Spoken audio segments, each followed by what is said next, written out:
One summer night, I was alone at home. It was the first time I had the house to myself in years. My parents were out of town, and my siblings were staying with friends. The house was quiet, almost too quiet. I thought I'd enjoy it, but as the evening went on, the silence started to mess with me. I decided to watch TV in the living room, hoping the noise would distract me from the uneasiness creeping in. The show I picked was boring, so I muted it and scrolled through my phone instead. I was getting tired and thought about going to bed, but something made me pause. Maybe it was the shadows in the corners of the room, or the way the house seemed to make strange creaks and groans. I told myself I was just being paranoid. After all, it's an old house, and old houses make noises. Still, I couldn't shake the feeling that something wasn't right. I got up to check all the doors and windows, making sure they were locked. Everything was locked, so I tried to relax, but that feeling wouldn't go away. I went back to the living room and picked up my phone again, scrolling through social media. That's when I noticed my phone's battery was draining faster than usual. It was down to 5% even though I'd charged it not long ago. A chill ran through me. The battery never drained this fast. I plugged it into the charger, but the percentage didn't move. Instead, the screen flickered then went black. I tried turning it back on, but it was dead. No matter what I did, it wouldn't power up. Without my phone, I felt even more alone. I looked at the old clock on the wall. It was almost midnight. I hadn't realized how late it had gotten. The house seemed darker now, the shadows thicker. I grabbed a flashlight from the kitchen drawer and headed upstairs. My plan was to grab a book and read until I fell asleep, but as I reached the top of the stairs, the flashlight flickered, and then the bulb blew out, leaving me in darkness. I stood there, frozen. I could hear my own breathing, quick and shallow. The darkness felt heavy, almost smothering. I felt around for the light switch, but when I flipped it, nothing happened. The power was out. I tried to stay calm, but the silence pressed in on me. I could barely see my hand in front of my face. Slowly, I made my way back downstairs, careful not to trip. As I reached the bottom step, I heard something, a faint noise coming from the basement. It was a soft tapping sound, steady and slow. My heart started racing as I tried to make sense of it. Maybe it was just the house settling, or a branch hitting the side of the house. But deep down, I knew it wasn't that. The sound was too steady, too deliberate. I wanted to ignore it, pretend I hadn't heard anything, but I couldn't. I forced myself to walk toward the basement door. My hand shook as I reached for the handle. The door creaked open, and I stared into the pitch-black space below. The tapping continued, louder now that the door was open. I took a step back, every instinct telling me to leave, but I couldn't shake the feeling that I needed to know what was making that noise. Against my better judgment, I stepped onto the first stair. The wooden boards creaked under my weight. I went down slowly, one step at a time, until I was halfway down. The air was cold and damp, and the smell of mold was strong. I felt like I was being watched, but I couldn't see anything in the darkness. Then, the tapping stopped. The sudden silence was worse than the noise. My breath caught in my throat as I tried to listen. I was almost at the bottom of the stairs when something brushed against my ankle. I jumped, nearly falling. I pointed the dead flashlight in front of me like it could somehow protect me from whatever was down there. I couldn't move, couldn't think. My eyes slowly adjusted to the dark, and I saw something, a faint outline of a figure at the far end of the basement. My heart pounded in my chest as I tried to understand what I was seeing. It was a person, standing completely still, just staring at me. I don't know how long I stood there, frozen with fear. Then, without warning, the figure moved, taking a step toward me. I stumbled back, nearly falling as I scrambled up the stairs. I didn't look back. I couldn't. I just ran. I slammed the basement door shut and locked it. My hands were shaking so badly I could barely turn the key. I grabbed the house phone, praying it still worked, and dialed 911. But when I put the phone to my ear, there was no dial tone, just dead silence. Panic set in as I realized I was completely cut off. I backed away from the door, my eyes never leaving it. My mind raced with thoughts of what to do next, but I couldn't think straight. Then I heard it again, a faint sound from the basement, the same tapping noise, slowly getting louder, as if whatever was down there was getting closer to the door. I knew I couldn't stay in the house. I grabbed my car keys from the counter and bolted out the front door, not caring about anything else. I jumped into my car and locked the doors, my heart pounding in my ears. I started the engine and drove away as fast as I could, not daring to look back. I didn't stop until I reached a gas station miles away. I parked under the bright lights and just sat there, trying to calm down. I didn't know what I had seen or what had happened, but I knew one thing for sure. I wasn't going back to that house alone again. Whatever was in that basement wasn't just some noise or my imagination. It was real, and it knew I was there. And the worst part? I had no idea if it was still down there, or if it had followed me out.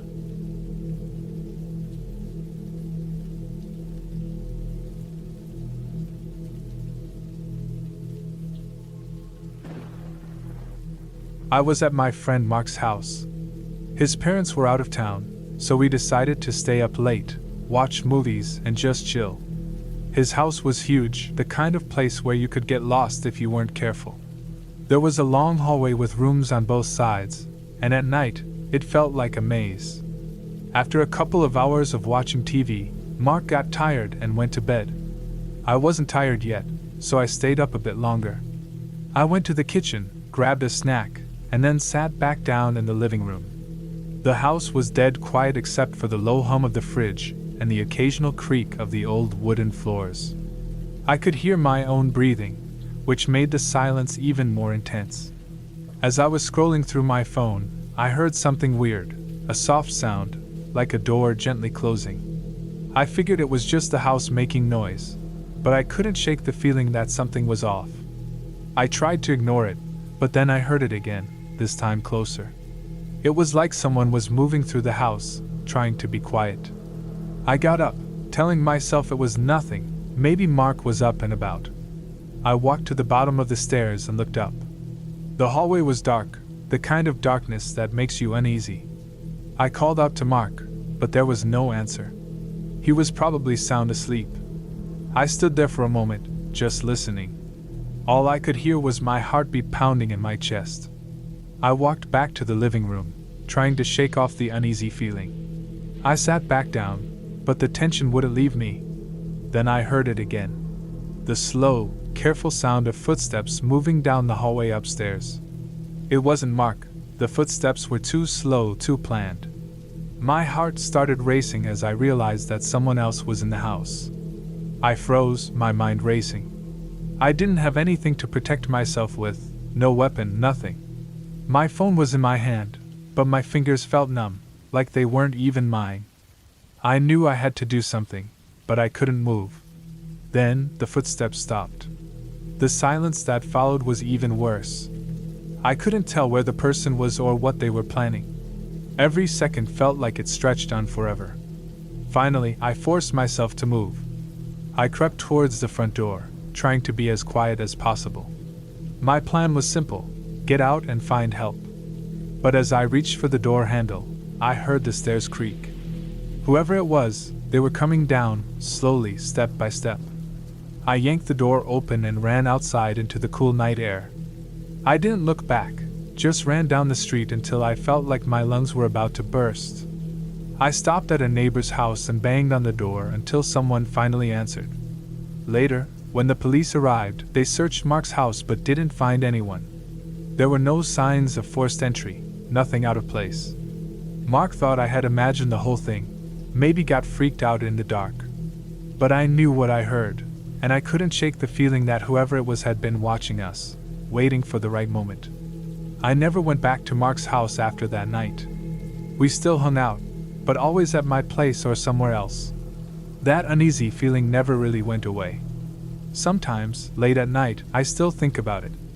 I can't help but wonder who, or what, was in that house with us. Mark moved away a few years later, and we lost touch. But every now and then, I hear stories about people disappearing in that neighborhood, vanishing without a trace. And I can't help but wonder if it's connected, if whoever was in the house that night is still out there, watching, waiting for the next person to let their guard down. The thought keeps me up at night, knowing that it could have been me, and that it still might be.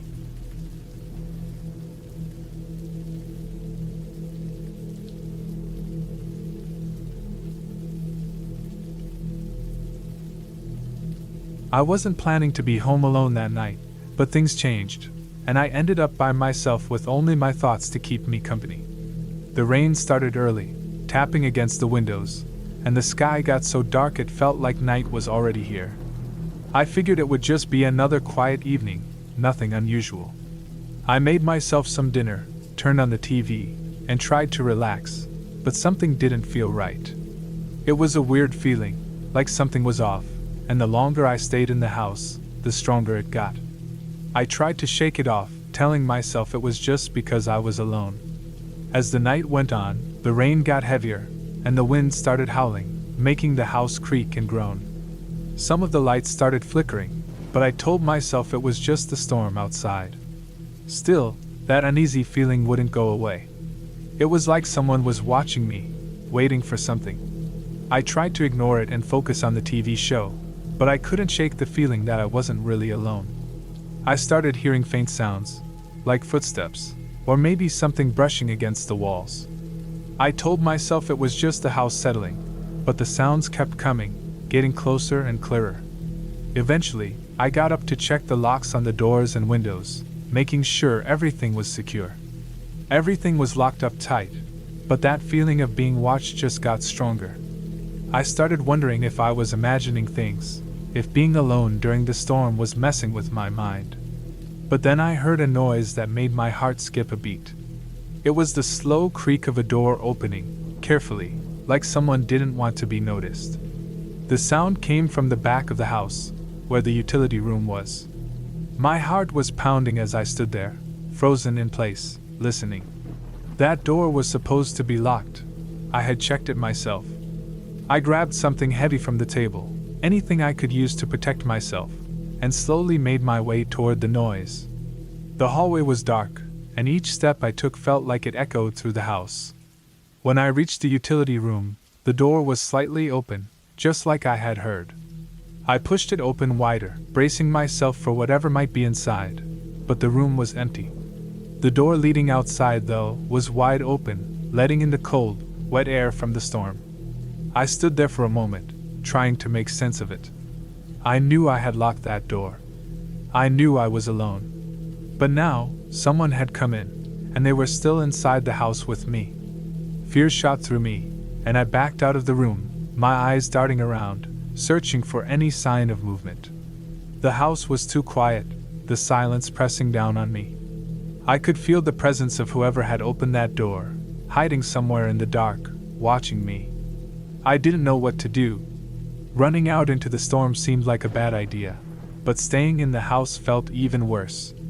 I had no choice but to move, to search every room, knowing that with each step, I was getting closer to whoever was hiding in the shadows. I searched the house, every corner, every closet, every possible hiding spot, but I found nothing. The house seemed empty. But the open door proved that I wasn't alone. I could feel eyes on me, feel the tension in the air, like I was being hunted. After what felt like hours, I ended up back in the living room, breathing hard, my nerves shot. I locked the back door again, checking it twice to make sure it was secure. But deep down, I knew it didn't matter. Whoever had been in the house had already done what they came to do. They didn't need to stick around anymore because they had left me terrified, on edge, doubting everything. That night I didn't sleep. I stayed in the living room with every light on, listening for any sound, any sign that I wasn't alone. The storm raged on outside, but inside, it was deathly quiet. I knew I'd never feel safe in that house again. The next morning, as soon as the sun was up, I left the house, the fear still hanging on me. I didn't know who had been there or what they wanted, but I knew one thing for sure: they had left, but they had taken my sense of safety with them. I could still feel it, their presence, lingering just out of sight. A shadow that would follow me, reminding me that sometimes, even in your own home, you're never really safe. And deep down, I knew that whoever, or whatever, had come into my house that night, they would be back. Maybe not tonight, maybe not tomorrow, but they would return, waiting for the right moment to remind me that I was never truly alone.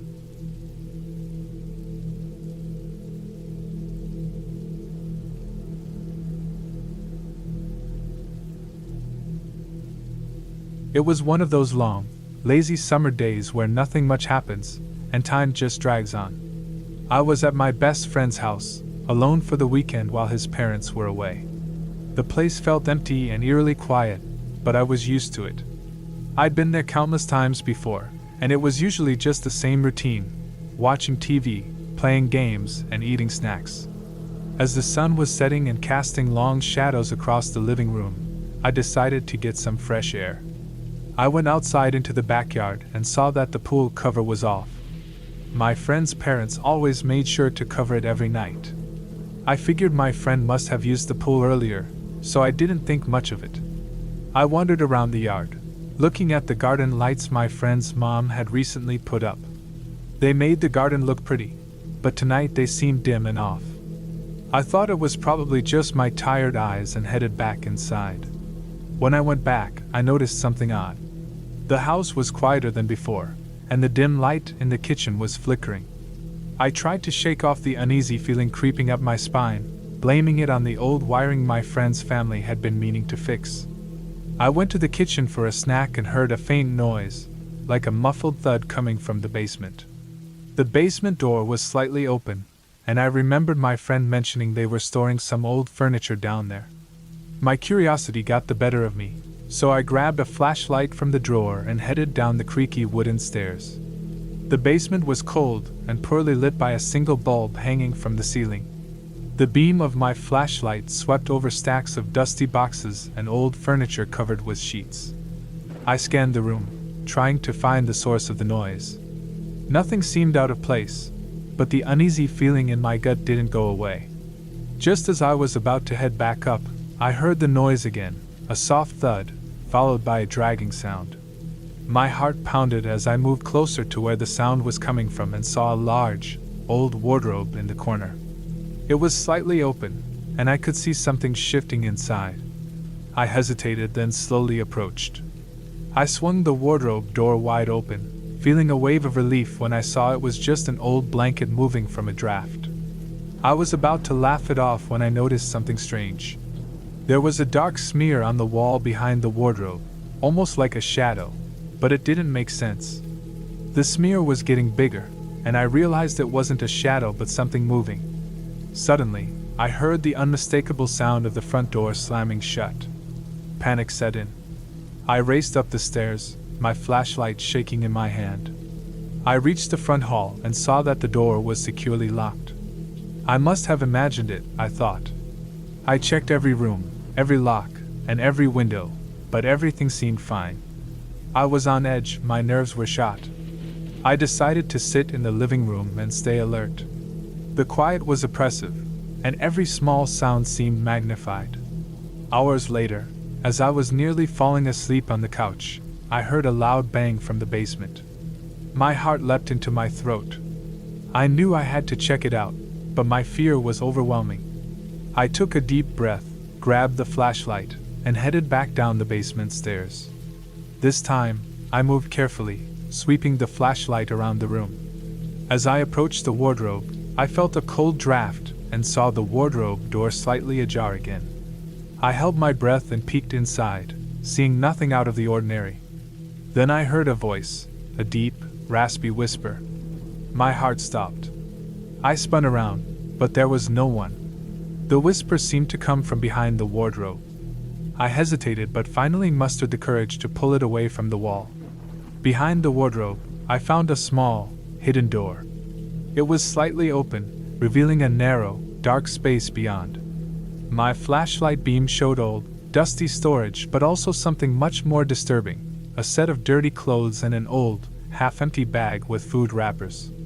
Panic surged through me. Someone had been in the basement recently. Someone who shouldn't have been there. I knew then that I had to get out of the house fast.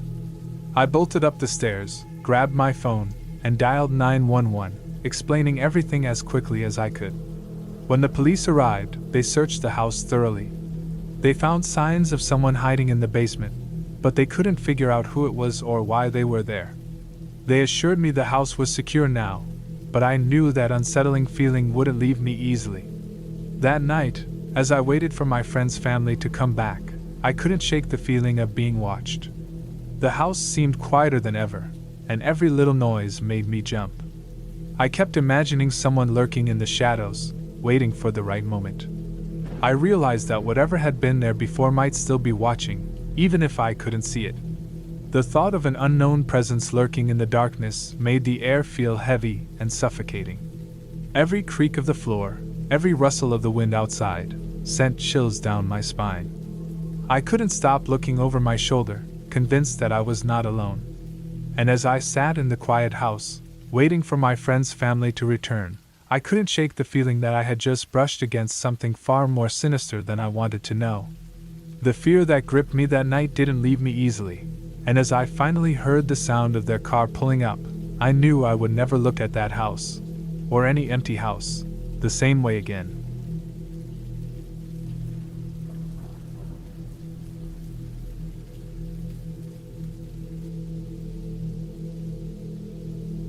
It was a normal Friday night, and I was alone in the house. My friends had gone out, leaving me behind in their big, isolated home. At first, the night was calm and dull. I flipped through TV channels, trying to find something decent to watch. Outside, the storm was getting worse, with heavy rain beating against the windows and strong winds howling. Around 10 p.m., the power went out. I grabbed a flashlight from the kitchen drawer and started moving around the dark house. I wasn't too worried. Power outages during storms are common. I went to the basement to check the fuse box. As I walked down the old stairs, I noticed it was getting colder and the house was unusually quiet. The basement was freezing. I tried to fix the fuse box to get the power back on when I heard a soft noise coming from upstairs. It sounded like footsteps. My heart raced. I froze, listening closely. The footsteps grew louder and more distinct.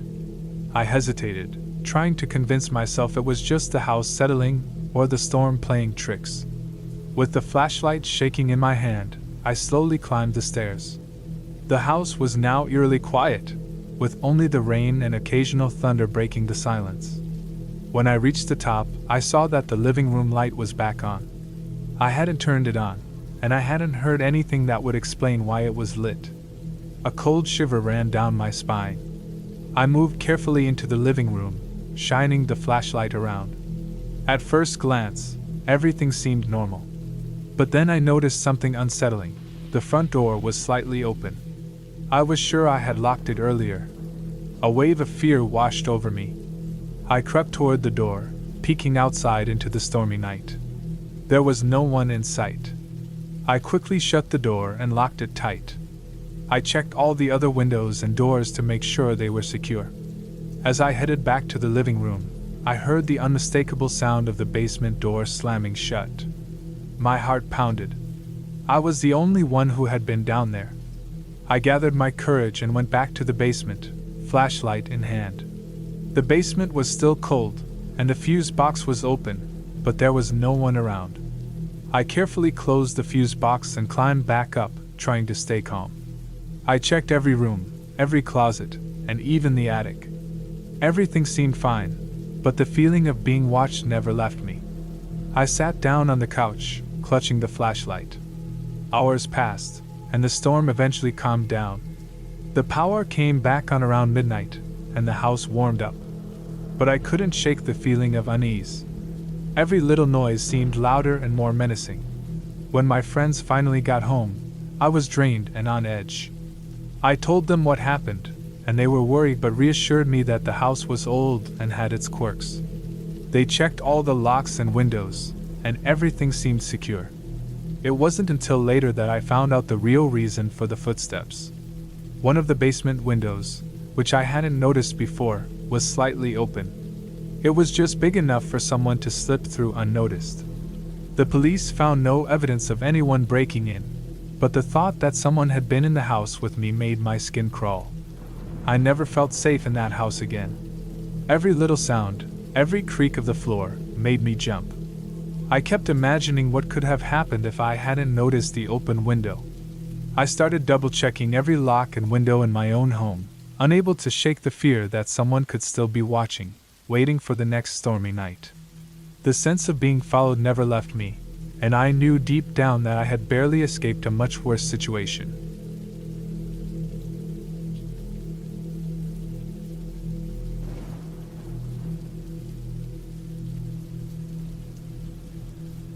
It was a quiet evening, and I was home alone. The kind of quiet where every small sound seems loud. I had the TV on just for some noise, but I wasn't really watching it. I was too focused on my phone, scrolling through social media. The house felt empty, almost too empty. After a while, I noticed something strange. My dog, who's usually calm, started acting restless. She kept pacing back and forth between the living room and the front door.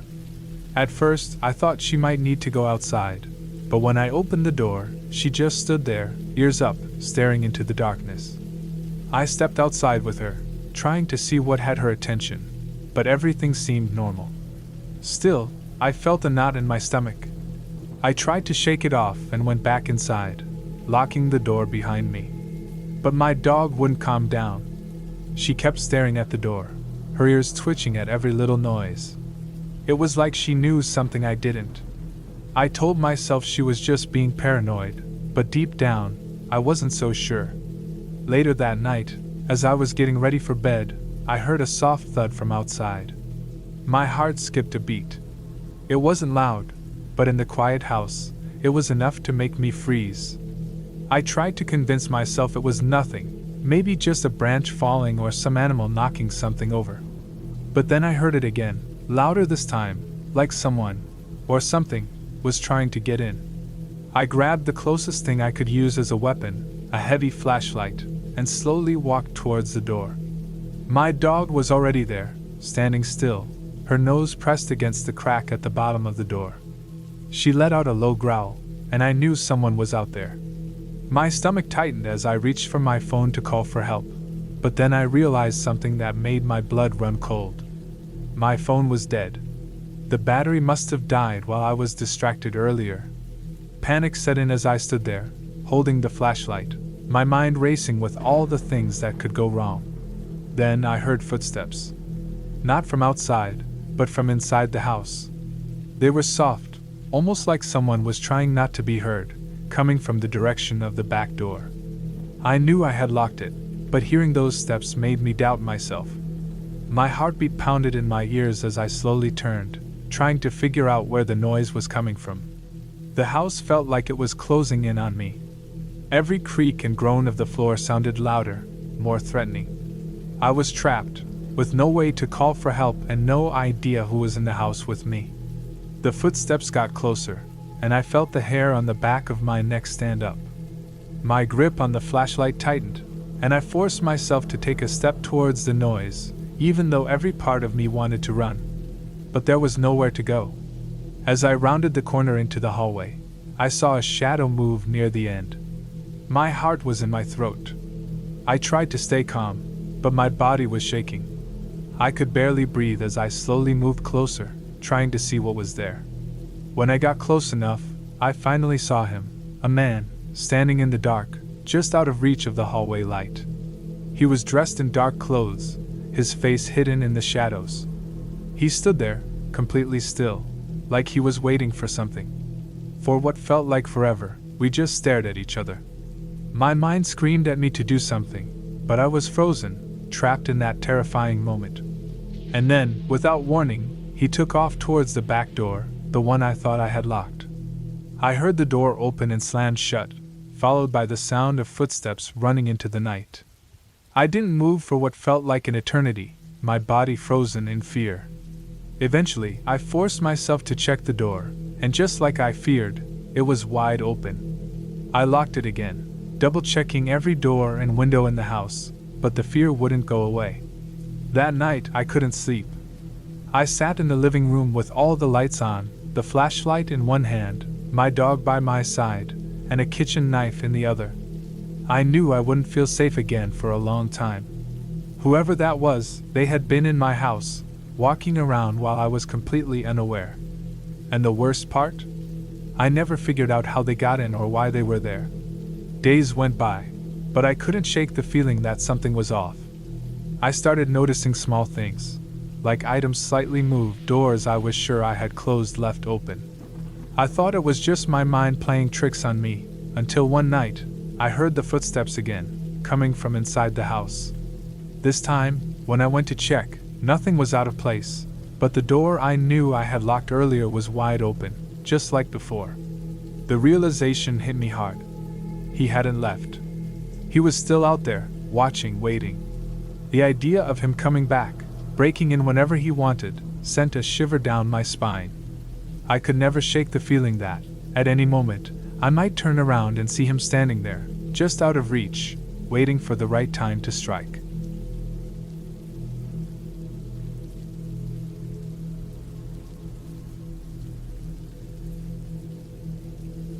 It was supposed to be a regular evening. My older sister had gone out for a meeting, leaving me alone in the house.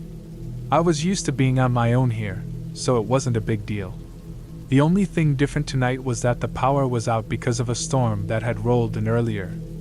I lit some candles and tried to pass the time watching TV on my tablet. The wind howled outside, making the windows shake. Every now and then, a branch scraped against the glass, making me jump. I knew the storm made everything feel creepy, but I tried to ignore it. Around 9, I heard a loud bang from the kitchen.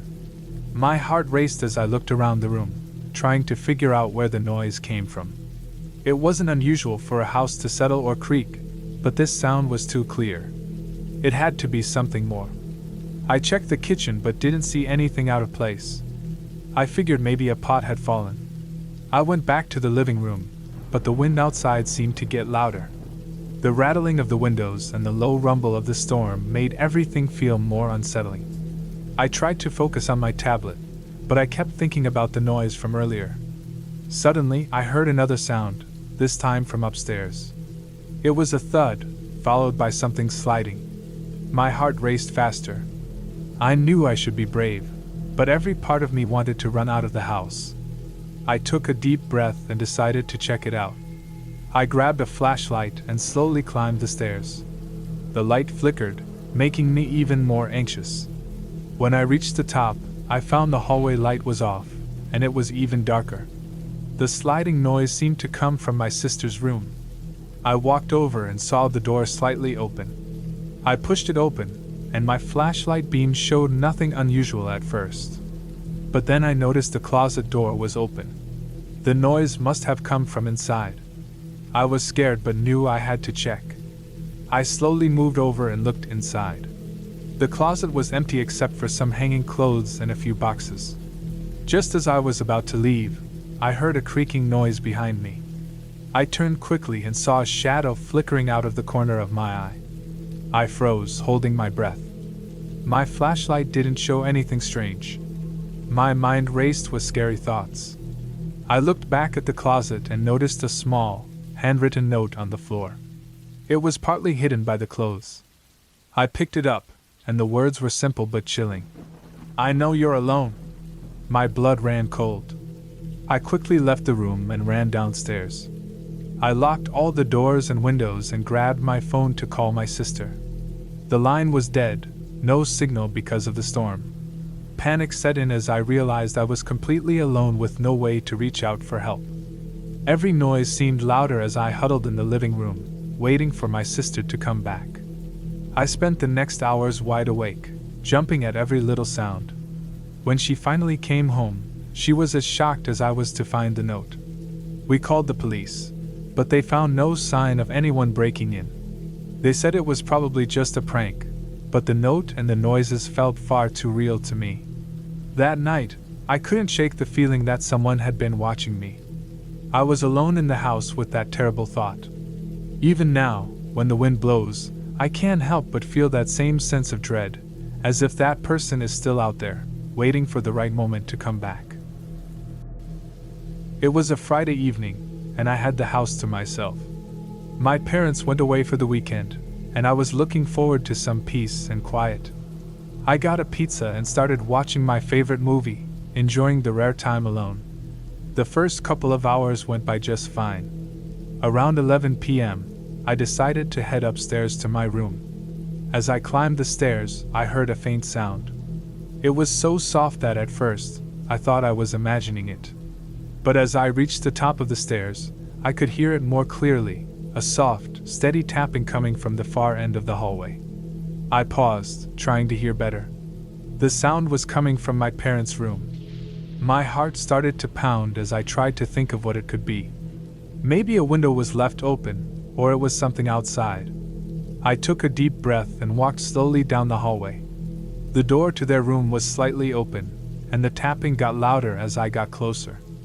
I pushed the door open, half expecting to find something simple. But the room was empty. The window was closed. The tapping kept going, steady and clear. I looked around the room, my eyes finally stopping on the closet door. It was closed, but the sound was definitely coming from inside.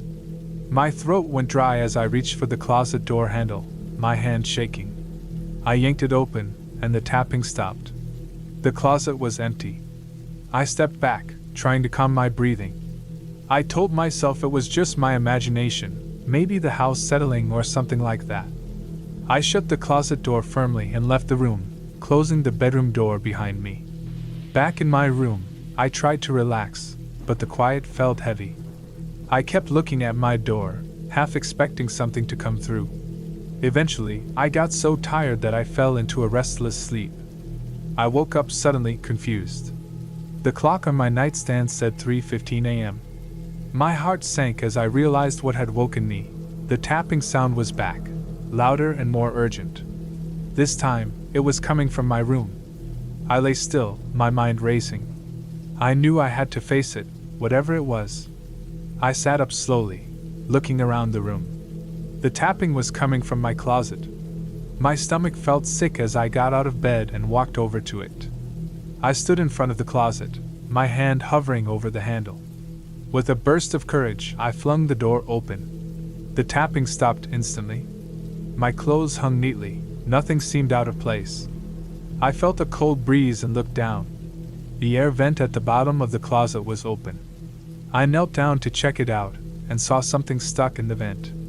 I pulled it out, a small metal device with a timer. My blood ran cold as I realized what it was. It was a listening device. Someone had been listening to me. The tapping sound must have been a glitch. I backed out of the closet, my mind spinning. I grabbed my phone and called the police, explaining what I had found. They arrived quickly, and after searching the house, they confirmed my fear. Someone had broken in while I was out earlier and planted the device. They said they would look into it, but the idea of someone spying on me left me shaken. The police stayed until morning, making sure the house was safe before they left. I locked all the doors and windows, checking everything twice. As the sun came up, I realized how close I had come to real danger. It wasn't ghosts or monsters hiding in the dark, but something far scarier, another person. The police promised to keep an eye on the house, but I knew I'd never feel the same again. The house felt different now, the shadows less scary in the daylight. But as I sat there, I couldn't shake the feeling that someone was still watching me. The thought kept me on edge, knowing that the real world held enough terror without the need for anything supernatural. I promised myself to always stay alert, but deep down, I knew the fear would never really go away. I kept seeing shadows move out of the corner of my eye, hearing faint sounds that I couldn't explain. It felt like I was being watched, even though I couldn't prove it. The thought of it was enough to send chills down my spine, leaving me wondering if I'd ever feel truly safe again.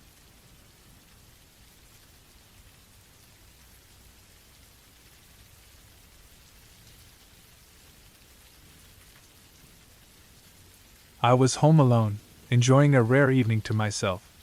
The house was quiet, almost too quiet, but I didn't mind. I planned to watch a movie and maybe order some takeout. It was 8 p.m., and I settled on the couch with a bowl of popcorn. The movie started, and I felt relaxed. Halfway through, I heard a faint thud. I paused the movie and listened. Nothing. I shrugged it off as the house settling. I started the movie again but couldn't shake off the strange feeling that something was off. The house felt different. The sound came again, louder this time. It was coming from upstairs. My heart pounded as I thought about checking it out. Grabbing my phone, I called my neighbor, but it went straight to voicemail. Taking a deep breath, I decided to look for myself. I climbed the stairs slowly, each step creaking. At the top, I noticed the attic door slightly open. That was weird. I hadn't been up there in months. The air felt colder. I pushed the door open with a shaky hand and looked into the dark attic. Nothing seemed out of place. I was about to close the door when I saw them, footprints on the dusty floor, leading deeper into the attic. My heart raced. I followed the prints, feeling exposed. They led to a corner where an old trunk sat, something I hadn't noticed before. The lid was slightly open. I lifted it and found old clothes and papers. As I went through them, I found a small, locked box. It was heavy and made of metal.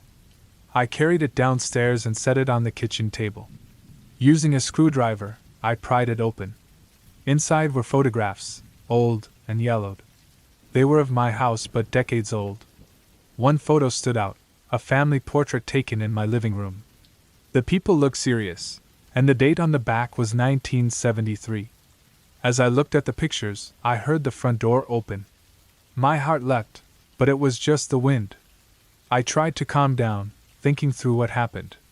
Why would someone break in just to leave these clues? It didn't make sense. Suddenly, my phone chimed. It was a notification from a local news app. Escaped convict in the area, be vigilant. My blood ran cold. I checked all the locks again, making sure everything was secure. I decided to sleep in the living room, keeping my phone and a kitchen knife close. As I lay there, every creak and groan of the house kept me on edge. Sleep wouldn't come, my mind racing. Morning came, and I felt a bit better. I called the police and explained the footprints and the photos. They arrived quickly and checked the attic and the box. They found no one, but the officer's words were chilling. We'll increase patrols. Be careful. A few days later, the news reported the capture of the convict, found hiding in a house just 2 blocks away. I couldn't shake the feeling that I had narrowly escaped something terrible. Life went back to normal, but I never felt truly alone in that house again. Every time I walked past the attic, a shiver ran down my spine, a constant reminder of that night. And sometimes, late at night, I still hear those footsteps in the attic, making me wonder if I ever truly was alone.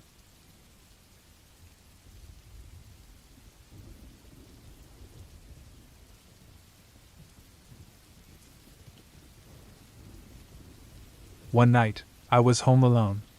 My parents had gone to a dinner party, and my younger brother was at a sleepover. I had the house to myself, which I usually enjoyed. I made myself dinner, watched some TV, and then decided to go to bed early. Around 11 p.m., I heard a strange noise coming from downstairs. It sounded like a faint tapping. I tried to ignore it at first, thinking it was just the house settling. But the noise didn't stop and got louder and more steady. I felt a knot form in my stomach. Something wasn't right.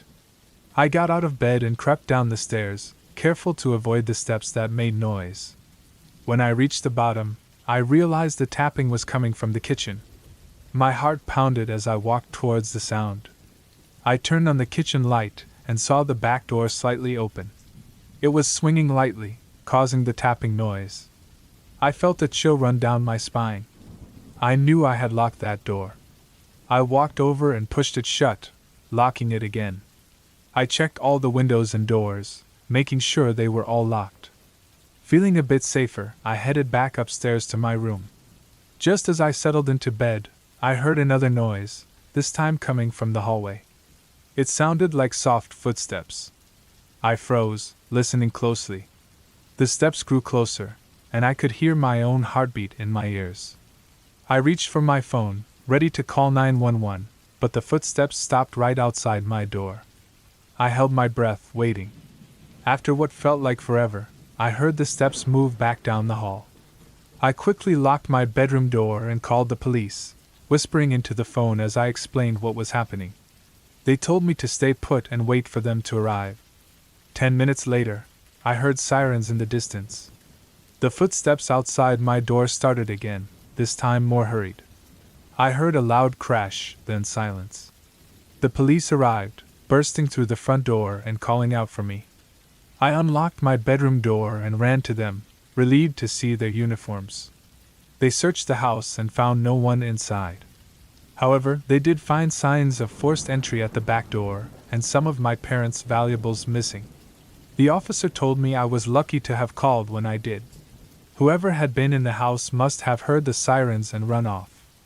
My parents came home shortly after, scared and worried. We spent the night at a neighbor's house, too shaken to stay in our own. The police never caught the intruder, but they started driving by our house more often. For weeks, I couldn't sleep without checking every lock and window. The sense of safety I once felt in my own home was gone. But over time, the fear faded. I became more careful, more aware of my surroundings. The experience left a mark, but it also made me stronger. One night, months later, I was about to fall asleep when I heard a tapping sound. My heart raced as I remembered that night. I got up and checked the back door, but it was locked tight. Just as I was about to turn off the light, I saw something that made my blood run cold. On the window, smeared in dirt, was a single word: soon. The real monsters aren't the ones we imagine. They're the ones who watch and wait, who know your habits and your fears. They're the ones who let you think you're safe, right up until the moment you aren't.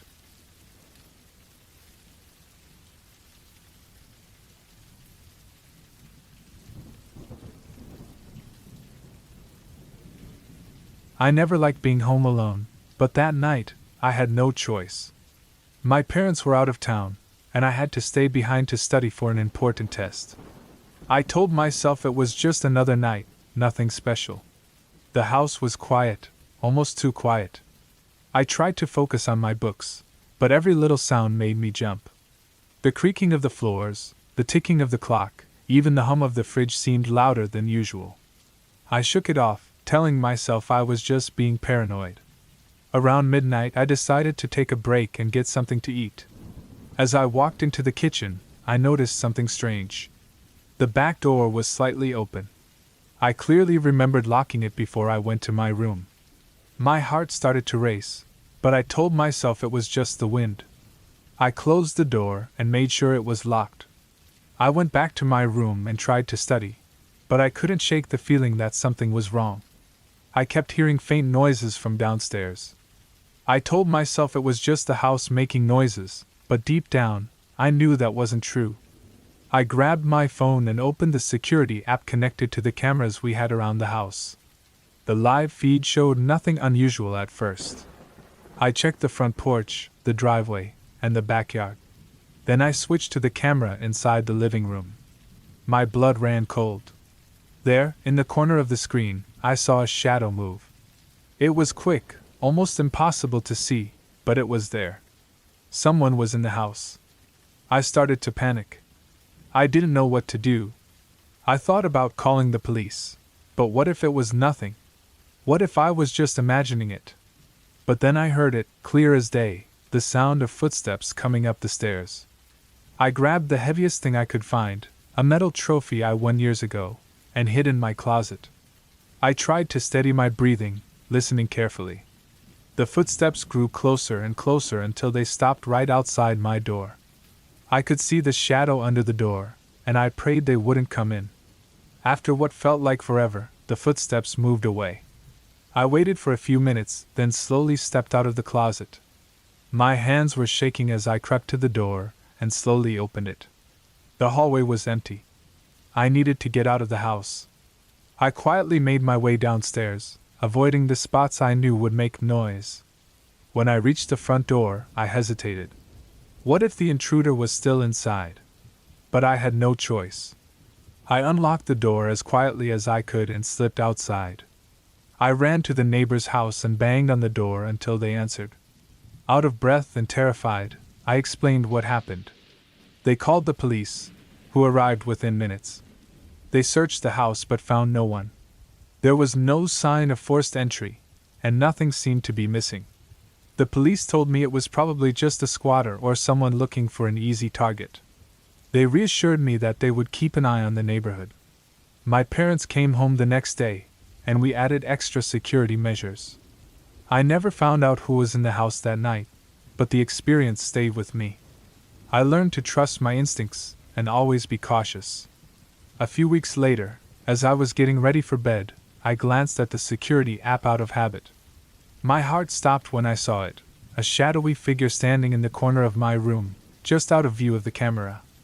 I spun around, but there was no one there. I didn't sleep at all that night. Now, every creak and whisper in the dark fills me with dread. Because deep down, I know they're still out there, watching, waiting for the right moment. I had just plopped down on the couch, the TV humming softly in the background, filling the silence of my empty living room. My parents had gone away for the weekend, leaving me alone in the house. At first, I was excited about having the whole place to myself, but as the evening dragged on, an uneasy feeling started to settle in.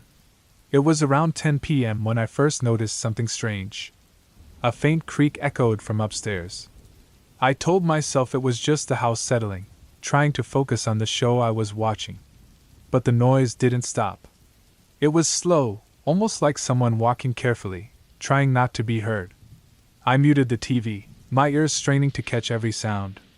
The creaking continued, moving from one side of the hallway to the other. My heart began to race, a tight feeling of fear building in my chest. I knew this house inside out, every noise it made, and this wasn't normal. I tried to shake it off, telling myself I was just imagining things. I turned the TV back up, hoping to drown out the worry gnawing at me. But then, the sound changed. The footsteps had stopped, replaced by a soft scraping noise, like something being dragged across the floor. I couldn't brush it off any longer. My heart pounded as I stood up, trying to stay calm. My first thought was to grab something to defend myself, so I reached for the heavy flashlight in the kitchen drawer.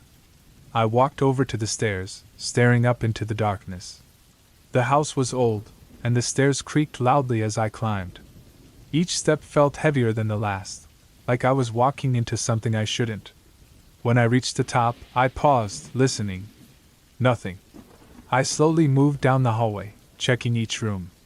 Everything was exactly where it should be. But the fear was still there, gnawing at me.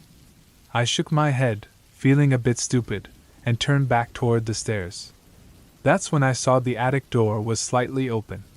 I hadn't been up there in years. The ladder was dusty, and the door had always been stuck. I stared at it, gripping the flashlight tightly. The door was open just enough to notice, and my mind raced with all the scary possibilities. Taking a deep breath, I pulled the ladder down. It creaked loudly, sending chills down my spine. I hesitated, staring up into the dark attic, my hand shaking as I pointed the flashlight into the darkness. I climbed up slowly, each step feeling like it could be my last. The attic was cold and smelled musty, filled with old boxes and things we didn't use anymore. The flashlight beam cut through the darkness, showing me the familiar clutter. And then I saw it. In the far corner, something had been moved. A large trunk that had always been there was now slightly open, the lid tilted just enough to show what was inside. I walked toward it cautiously, my heart pounding so hard I could barely think straight.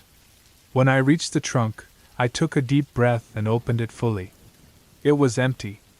The only thing in there was a small, crumpled piece of paper. I unfolded it, my hands shaking.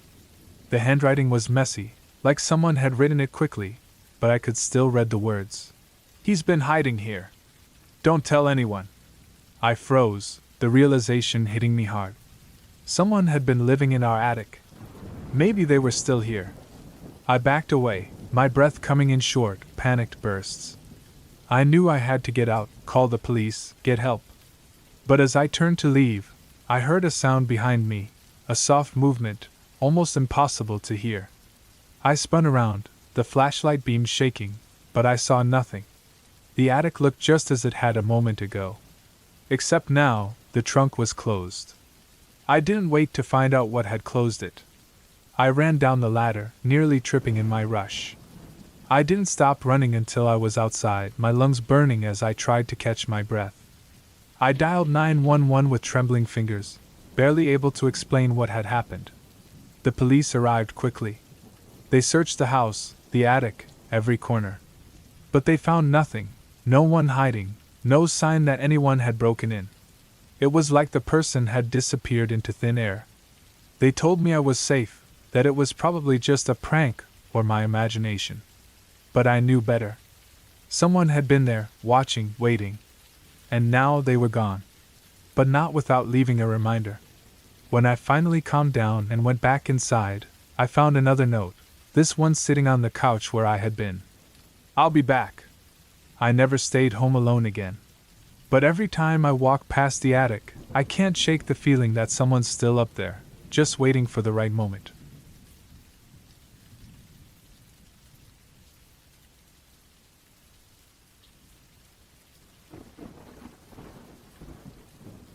I work late shifts and usually get home around 1 a.m.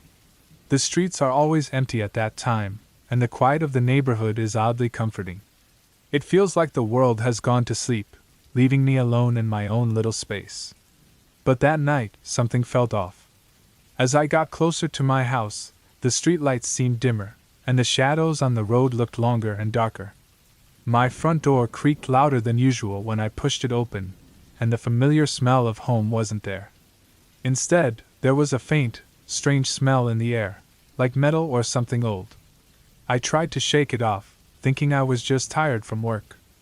I locked the door behind me and checked it twice, a habit I had to make sure everything was safe before bed. My small one-bedroom house was quiet, like always. I turned on the living room light, dropped my keys on the table, and kicked off my shoes. The silence, which usually felt peaceful, started to feel heavy as I walked through the house. I decided to grab a quick snack before bed. While I was in the kitchen, spreading peanut butter on a slice of bread, I heard a faint creak above me. The house was old, so it sometimes made noises, but this sound was different. It was slow and steady, like someone was carefully walking. I froze, listening hard. The creaking stopped, and everything went quiet again. I shook my head, trying to convince myself that I was just imagining things. But deep down, I felt uneasy. I forced myself to finish my snack, even though my stomach was tight with worry. I kept telling myself I was just tired and needed sleep. But as I walked down the hallway to my bedroom, the feeling of being watched became almost unbearable. I kept glancing around, expecting to see someone, but all I saw were shadows that seemed darker than usual. When I finally got to my bedroom, I shut the door quickly and locked it, something I didn't normally do but felt necessary that night. I changed into my pajamas, trying not to notice how my hands were shaking. Lying in bed, I pulled the covers up to my chin and stared at the ceiling.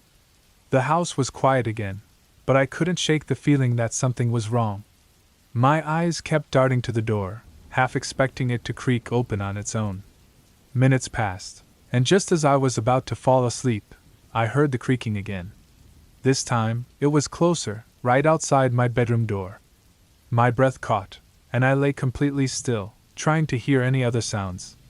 The doorknob rattled slightly, like someone was gently trying to open it. My heart was pounding, and I could barely breathe.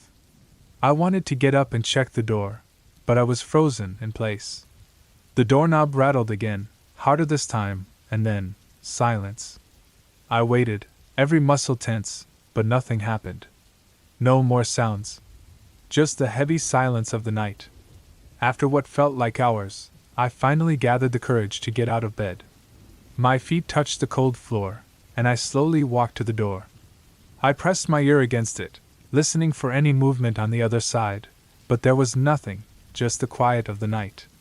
I unlocked the door, my heart racing, and slowly opened it.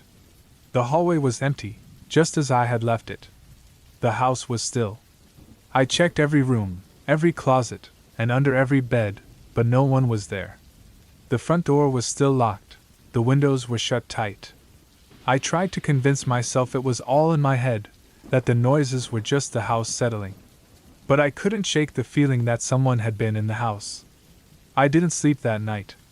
Instead, I sat on the couch with all the lights on, watching the front door until the sun came up. The next morning, I found something that made my blood run cold. On the floor, just outside my bedroom door, was a small piece of paper that I hadn't seen in the dark.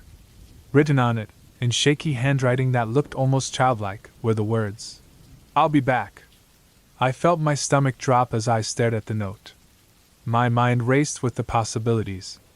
Had someone been in the house while I slept, just feet away from where I lay in bed? The idea sent a shiver down my spine. I moved out that same day, packed everything I could fit into my car, and left. But even after I was gone, I couldn't shake the feeling that I was being watched. Every time I looked over my shoulder, I half expected to see someone standing there, waiting. Weeks passed, and I tried to forget about what had happened, but the note haunted me. It wasn't just the words, it was the idea that someone had been close enough to leave it. The fear followed me, no matter where I went. I started sleeping with the lights on, jumping at every little noise, unable to trust that I was ever truly alone. And then, one night, as I was getting ready for bed in my new place, I found another note, just like the first one, lying on my pillow. It simply said, "I found you." That's when I knew it wasn't over.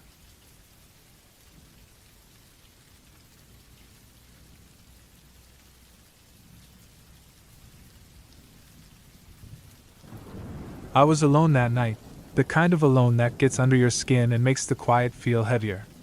My parents were out of town, and I was in charge of the house. I told myself I wasn't scared. The house was old, with squeaky floors and the occasional cold breeze sneaking through the windows, but I was used to it. This was home. Around 10 p.m., I decided it was time to wind down. I made a snack, checked all the doors to make sure they were locked, and turned off most of the lights. I left the hallway light on, just enough to keep the dark from taking over completely. I sat down on the couch in the living room, scrolling through my phone. Every now and then, I looked up at the hallway, just to make sure the light was still there. Time passed, and I started getting sleepy. Just as I was about to go to bed, I heard something. A thud. It wasn't loud, but it was clear. Something had moved upstairs. I froze, trying to convince myself it was nothing. Maybe something fell. Maybe the house was just settling, like it always did. But then, it happened again. This time, I heard footsteps, slow, steady, and unmistakable. Someone was in the house.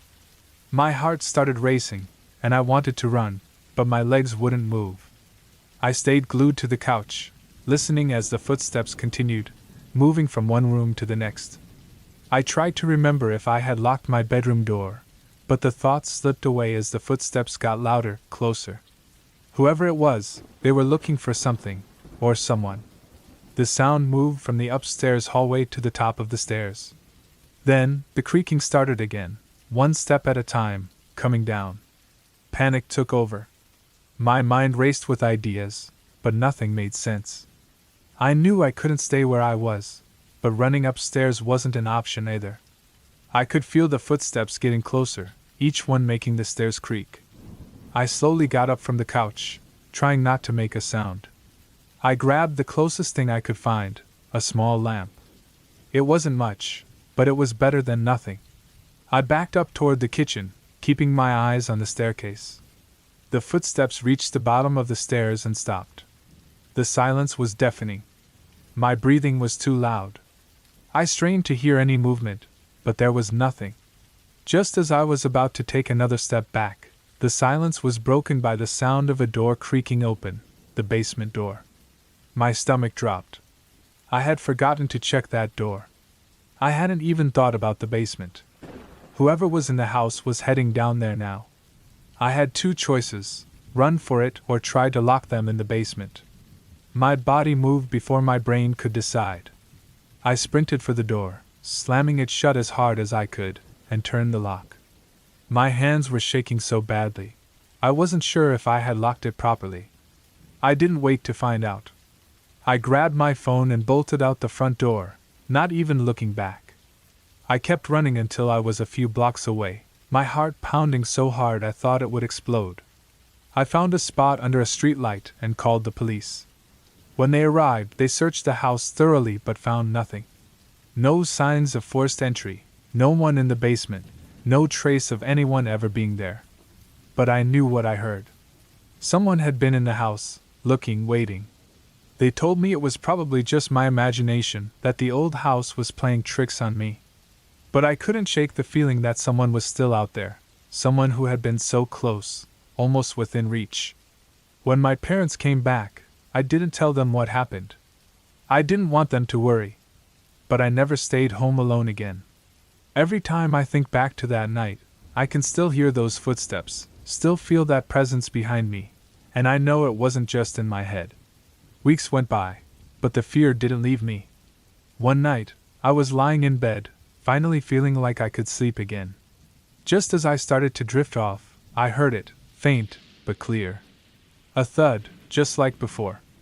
My blood ran cold. I knew then that whoever, or whatever it was, hadn't left. They were still out there, still waiting. And this time, I wasn't sure I'd be so lucky.